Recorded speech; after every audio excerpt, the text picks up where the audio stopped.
Jared Anderson gets exposed, and I don't want to say he got exposed, but like, let's be real, he got exposed because I had high hopes for Jared Anderson, thought he was going to be the next great American heavyweight in the sport of boxing, but honestly, you know, had to slip up, and hopefully he comes back stronger, and he showed a lot of heart getting up time and time again, but he got dropped a lot in that fight, and he admitted it. You know, he admitted that he has a lot that he needs to work on. He wasn't listening to his trainers, and although, you know, it's good to have that moment of realization that, you know, I know what I did wrong and I can go back to the lab and do it.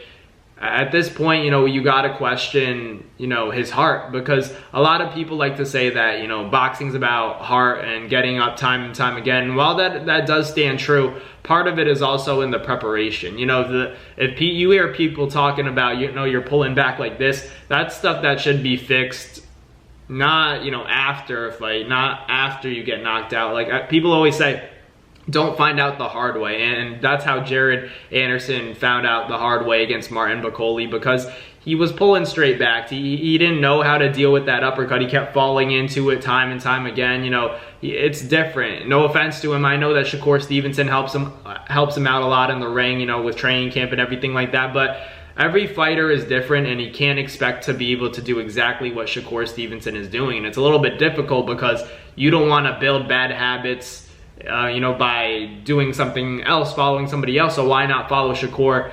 The thing that, you know, always gets mixed up is that there are always going to be things that one fighter can do that you can't do. And although that's a tough thing to swallow, a tough pill to swallow, especially if you have a lot of pride and confidence like Jared Anderson does, as he should. You know, you don't become a great heavyweight without having those characteristics, but also you got to learn when to accept the facts. And the facts are that, you know, you're not Shakur Stevenson, you're a heavyweight. It's a different you know, fight. You know, one shot really changes everything. That power really determines everything. So instead of trying to box, you know, these guys at heavyweight when they're really only looking for one shot that's really going to hurt you, Jared Anderson's got to be able to, you know, still box intelligently, but he has to have some level of power that can get the attention of guys like Martin Bakole. You know, he was hitting Bakole to the body, and, you know, Bakole was reacting as if Jared Anderson was a lightweight. You know, he just kept coming forward and throwing the shots that he wanted,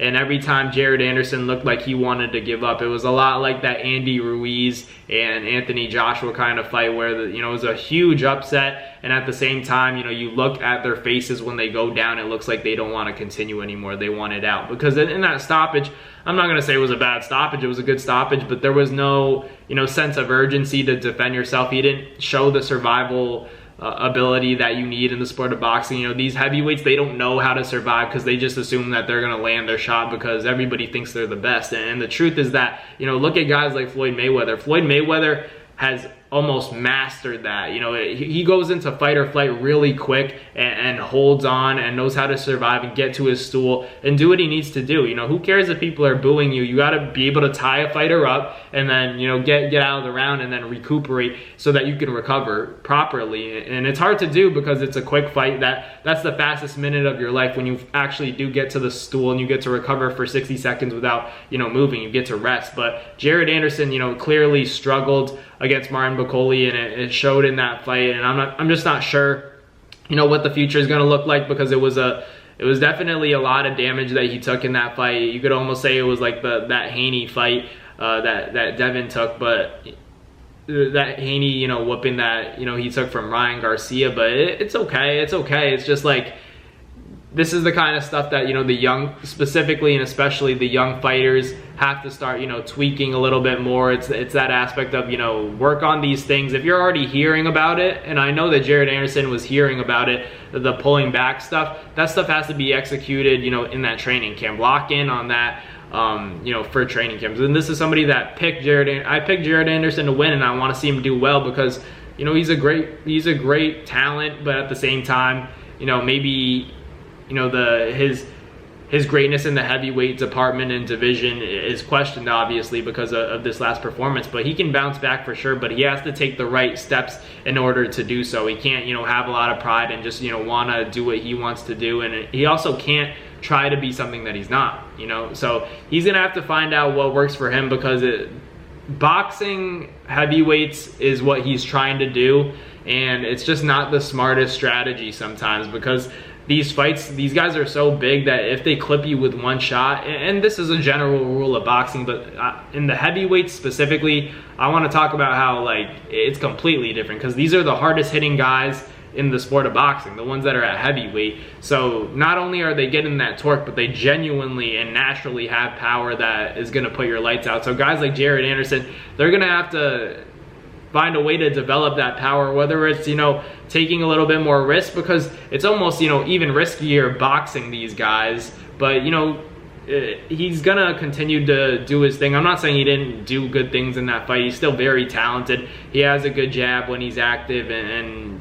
you know, places shots to the body. That's very important. But they just didn't seem to phase Bakole that much. Maybe they slowed him down when the fight progressed a little bit further into the bout. But for the most part, it was all Bakole, and I was kind of sad to see Jared Anderson, you know, drop that many times. And he was saying stuff like, you know, at the end of the day, I get to see my daughter, and that's all I care about. And that's great, you know, that's ultimately great. But in order to provide for your daughter, you know, all you know is boxing, right? All you know is boxing. All you know is how to lace these gloves up and get in the ring, right? So the important thing is, if you're going to continue to do that and feed your family, stuff like that, you're going to have to rack up wins against credible opposition and do it in an impressive way, because that was a tough fight for Jared Anderson. That definitely brought down a lot of that stock that was so invested from Top Rank, and so invested from everybody who thought he was going to be the next American best you know, world champion at the American heavyweight level. So it is what it is. You know,